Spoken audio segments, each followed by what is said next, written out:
Hello everybody, are you looking for a budget hand grinder? Maybe something to travel with, or you're just looking to get into the grinding game, maybe hand grinding game, upgrading from, pre-ground coffee? Well, today I'm going to be reviewing the PARACITY hand grinder. It's a conical burr grinder, and I'm going to be sharing what kind of people this would be great for, and make sure to watch to the end because I'm also going to be sharing who this might not be good for. So stay tuned.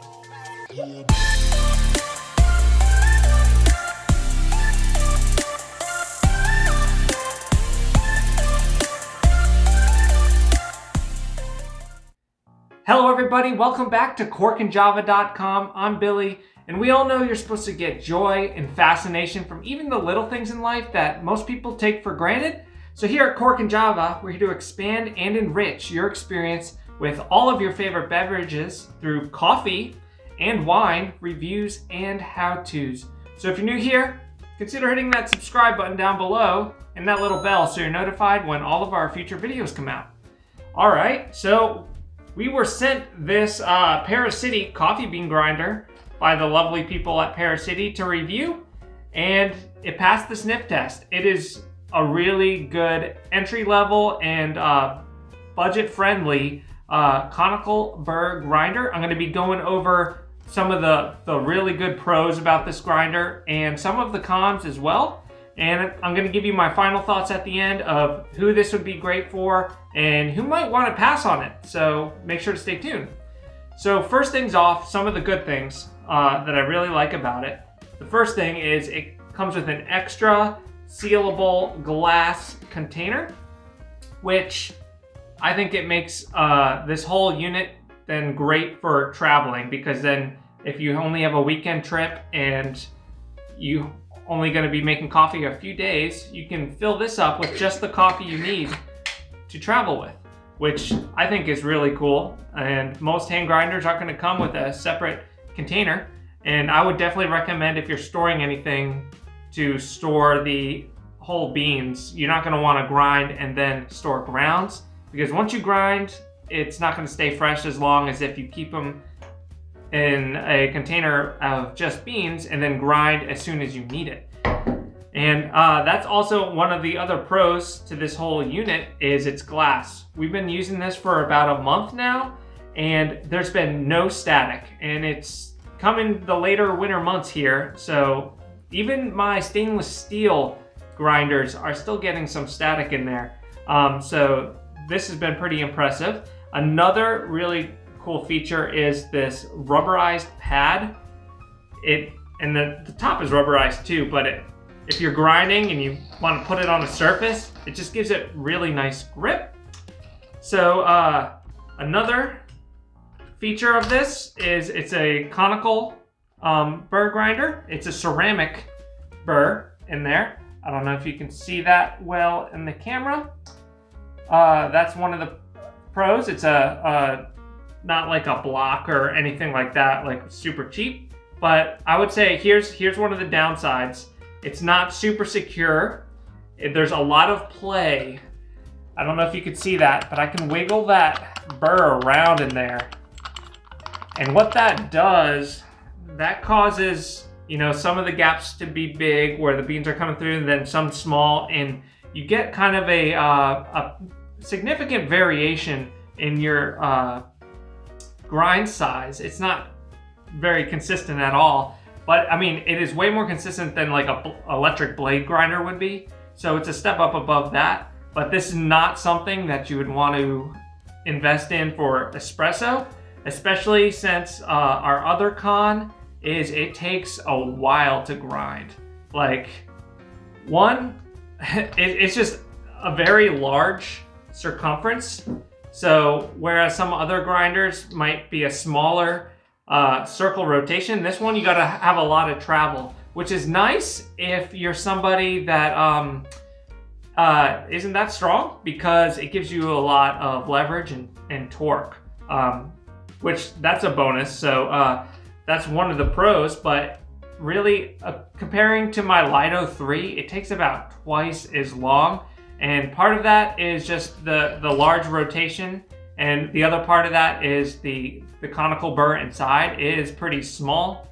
And I wasn't super impressed with the quality of the ceramic burr. It didn't seem super uniform. It kind of seemed like a little bit of an upgrade to like a salt or pepper burr grinder for crunching your peppercorns. But anyway, let me give a quick demo of how to adjust the grind size. So hopefully you can see this here. There's this little cap that comes off here, and then you can take the handle off of the center thing, and there's this little locking ring, and then there's this disc right here, and you just rotate it up and down to change the height of the center burr, which will make it coarser or finer. And then you lock it back up with this locking mechanism. You put your handle back on, and then finally you screw the cap back in and fill up with a few beans. Just gonna do a few for our demo, and you're off to the races. So it's kind of a guess and check type thing. Like if it's too small, take it off, adjust, try again. Too big, go backwards. And it's kind of just one of those things. But like I said, it's really easy to turn. This is on a medium setting, but it takes a while. That was only a few beans, obviously, so it didn't take very long at all. But if you're doing 15 grams, it could take a minute and a half on a medium grind setting. Now,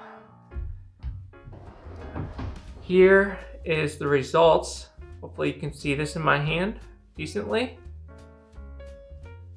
There's a lot of big chunks and there's a lot of fines in there. So not super consistent, but I gotta tell you, it's been making a pretty good pour over. So if this is something that is something you're starting out with, or something that you're just trying to get by traveling, it's great. So that's kind of what I think I would buy this for, is for just a traveling setup.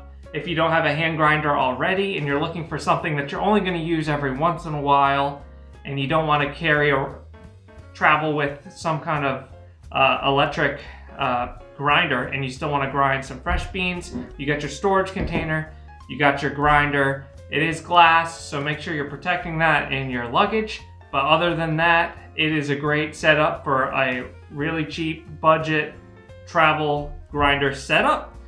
And who I would not recommend this for is somebody that's really trying to dig deep into their coffee game. Maybe they're looking for a grinder to do some espresso with, or a lot of cold brew. Because of the inconsistency on this, you're gonna get a lot of fines that you wouldn't get on some higher end hand grinders. Check out our Lido 3 review. That's in a whole different category than this hand grinder. But this, for pour overs or flash brew coffee, which we do a lot of Japanese iced coffee or flash brew coffee, this has been working really well. And it does still do okay with some cold brew, but it's just a little bit more inconsistent than a higher end grinder. But yeah, overall, for the price, it's great. Let us know what you think down in the comment section below. What kind of applications, purposes would you use a budget grinder like this for? And are you looking to pick this one up? I'd like to know what your experience is, what you're looking for down in the comment section below. Feel free to ask any questions you got on this. I'm sure there's plenty of stuff that I forgot to cover. So yeah, just let me know in the comments and I'll be quick to answer them. And also make sure you guys are finding us online. We're on Facebook, Twitter, Pinterest, and Instagram. And if you like this comment, do us a favor, give us a thumbs up. It just helps the YouTube algorithm put our faces in front of more people. So until next time, guys, bottoms up.